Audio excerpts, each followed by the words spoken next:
Hello mga papang dinha sa kawanangan, anihan na usab kita sa lakaw para sa kabaguhan alang sa kayuhan sa tanan.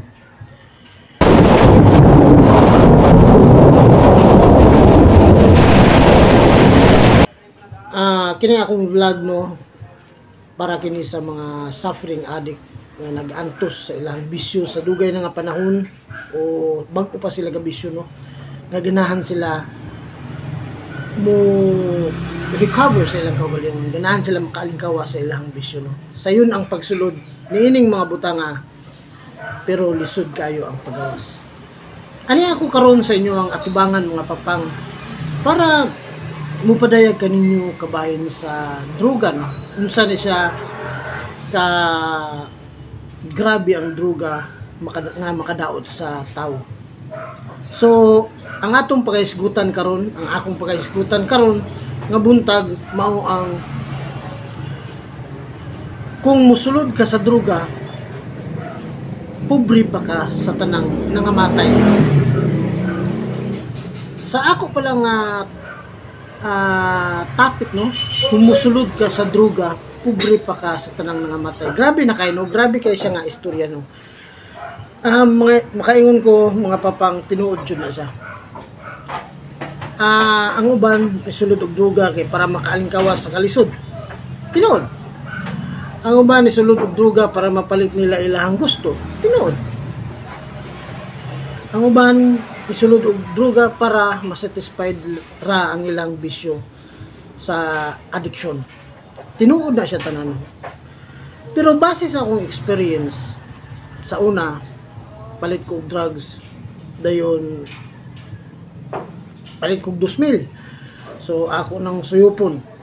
Dayon ang katunga paulian. So balik ra akong kapital kuno nga 2,000. Pero sa ngalan nga ako usa ka bisyoso kay nga tawo, ang akong kapital hurot ra gyud sa akong bisyo. Sa dugay kay nga panahon ako binisyo, wala gud koy nahatag sa akong pamilya nga konkreto nga nahatag nako nga nakapundar ko balay, nakapundar ko bisan usa na lang kahagdan, wala jud inana ka-worse ang akong nasinati sa panahon nga katong active ako sa droga. So ayaw mo tuuan ng mayo nga kalingkawas ka pobrehon, makapalit nimo imong gusto, makapatukod kag balay o unsa dra mapalit nimo, dili na mapalit ka na nimo sa anang higayuna. Pero sa katapusan sa ulahi nga mga adlaw, pobre pa ka sa tanang nangamatay. Wala siguro galakaw pa ka sa dalan gahubo, kay nabuang na ka sa imo ang bisyo. Daga na kayong mga testimonya sa drug addict nga nagbag-o na nga mga dato pa nga mga tao. Unsa ang kahimtang nila naa nila tanan, pero tungod kay makapalit ra sila druga, nabuang sila sa druga, na-addict sila sa druga, ang nahitabo hasta ila salakyan, hasta ila balay hurot tanan kabaligya, hantod matulog na lang bisan asa nga walay kaon, walay balay bisan asa na lang moabot. Pero kanang mga tawhana nga nagbisyo dato na mga mga tao, how much more kita nga mga pobre nga ng bisyo na unsa na raway, unsa na itsura na to, wala na gyud ta, wala na gyud tay nako pobre patas ta nga matay. Munang mga papang ayaw ko na ninyo sudli ng mga butang ng paggamit ng droga, pagbisyo ng droga, ayaw ko na ninyo sudli kay pobre pa ka sa tanang mga matay. Tuuhin na lang ko kay base sa akong experience, kasulay na ko anak pila ka tuig abi na ako muangat ang akong paningabuhi sa ako ang kaugalingon sa akong pamilya, wala jud ni angat tungod kay gikaon ra pud ko sa ako ang bisyo mismo mingon ta nga palit nimo pilar na kahigayon nga mahimo nimo na, pero ang ending kaunon ka mismo sa imong bisyo. Ang akong pasabot, purduyon ka sa imong bisyo, ibutang ka sa kawadon, ibutang ka sa kaalaot sa imong bisyo. Munang hinumduman gyud na nato tanan mga papang ilabi na katong na nagbisyo, palihog undangin na ninyo kay wala guna siya ikahatag nga maayo sa ato ang kinabuhi.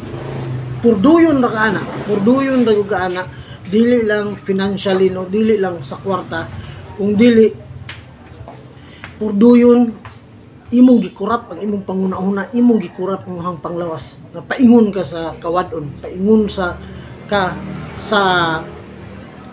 mahimo kang physically ill, no, kanang masakiton na ka sa ending sa imong tungod sa imong bisyo. Munang timan-an gyud na ninyo, once nga makahibalag mo og tawo nga active sa droga, makikistorya man kaniya, pero istorya ra gamay nga mayong dili ko ana bay, sorry kayo dayon palayo dayon, ayaw na og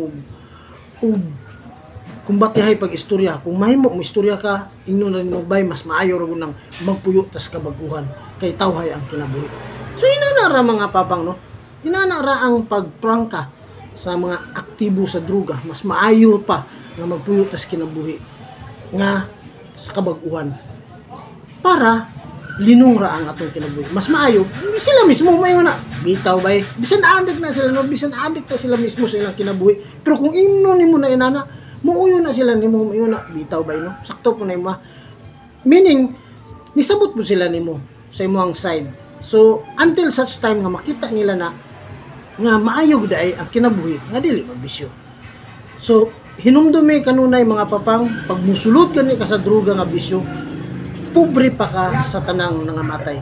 So maulang na ako ikadait karon ninyong buntaga mga papang, no, manghinaot ko nga naapon mo'y nakatunan sa akong vlog karong higayuna, ug para ninyo makatabang kini kaninyo, palihog subscribe sa akong channel Sam's Transformation, unya i-share pud sa uban, kay ngano dili pasabot nga kung dili ka adik o dili na kamulantaw o dili na kamaminaw kabahin og addiction o recovery. Kani mga butanga, once nga adik ang usa ka tawo, dili na siya mutugan nga ako usa ka adik. So wala na to nahibalan ang nga aduna dahil sa imong pamilya, na dahil adik sa inyong pamilya, kaya wala man na siya mutugan. Kaya ngano, hindi siya mutugan, dili illegal ni nga mga butanga ni, makadaot ni plus illegal, ginadakop ni siya, munang walay adik nga mutugan. So munang aware tatananan ni, kay para makatabang punta nila, no, dili nato sila pasagdan, kung dili ato silang tabangan nga kana ilang gipangbuhat, dili jud maayo. So manghinaot ko mga papa nga aduna sad mo nakatunan sa akong vlog karon, ug naapay usa ka pinaka-importante kaayo nga butang. Ako na pong usbon, kinahanglan dili ta malimot sa pag-ampo. Mangayo ta pangiliya sa Ginoo, nga hatagan tag kusog, iya tang giyahan, iya tang lamdagan sa atong matag adlaw-adlaw nga pag limbasog nga makagawas ta sa atong bisyo ug makapuyo ta sa kinabuhi nga wala na bisyo, ilabi na sa droga, no, ato nang payon sa Ginoo para ihatag po na nato sa ato kaugalingon matag adlaw-adlaw. Always remember that recovery is every day. Karon lipay ko, salamat ko sa Ginoo nga wala ko kasuyop, wala ko kainom. Thank you kay Lord. Inana lang ang recovery mo, dahil ugma ako na po na siyang pangayoon sa Ginoo. So buhata po na ninyo kung unsa ang akong gibuhat, kay nakita na ko na siya nga effective di ay ang matagadlaw-adlaw nga recovery, no, nga paningkamutan nimo nga dili ka matintal anang higayuna. So dinhi lang ko kuto mga papang, kani real talk lang niya ako, no, experience na ako ni sa akong kinabuhi nga nanglabay na, ug karon nagbago na ako sa akong ginabuhi, mao nang ganahan ko ipaambit ni ninyong tanan para malamdagan ta, mahayagan ta nga inana dahil na ang sitwasyon dili di ay lalim ang kinabuhi sa usa ka adik nga nagsikripisyo. Kinahanglan po dahil sila og tabang, ug ilabi na kinahanglan po dahil sila og pag-ampo. Dinhi lang ko kutob papang, daghang kayong salamat. Kini mao ang lakaw para sa kabaguhan alang sa kayuhan sa tanan. Bye bye mga papang, God bless us all, amping tang tanan.